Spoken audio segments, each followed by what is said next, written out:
Konflik sengketa lahan di Simpang Tegal Binangun, Kelurahan Jakabaring Selatan, Kecamatan Rambutan, Kabupaten Banyuasin kini memasuki babak baru. Perkara yang telah berproses di Pengadilan Negeri Pangkalan Balai ini melibatkan Badan Pengelolaan Keuangan dan Aset Daerah atau BPKAD Sumatera Selatan sebagai tergugat satu dan beberapa pihak lain sebagai tergugat dalam proses hukum tersebut.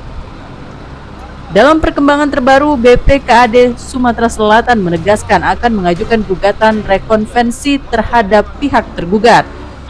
Langkah tersebut ditempuh sebagai upaya hukum untuk mempertahankan aset yang diklaim sebagai milik pemerintah daerah, sekaligus memberikan kejelasan terhadap status dan kepemilikan lahan yang menjadi objek sengketa.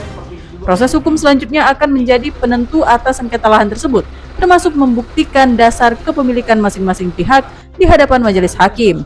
BPKAD sendiri telah menyiapkan data terkait riwayat lahan tersebut. Kita tergugat satu, digugat oleh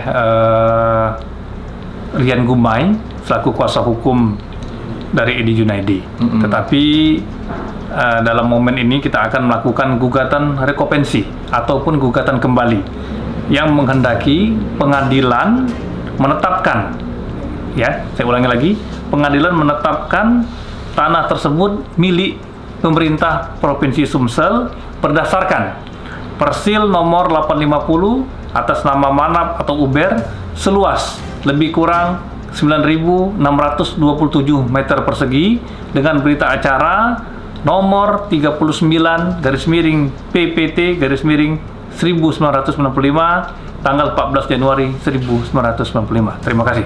Itu sudah pernah diganti rugi terhadap lahan tersebut, Pak? Iya, pernah diganti rugi itu reklamasi Jakabaring tahun 1990 sampai dengan tahun 1997.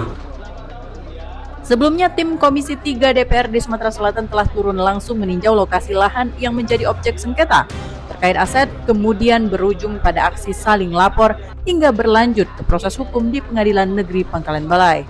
Selain menunggu proses peradilan, DPRD Sumatera Selatan juga akan menelusuri dan mengkaji data serta dokumen kepemilikan lahan dengan memanggil pihak-pihak terkait untuk dimintai keterangan.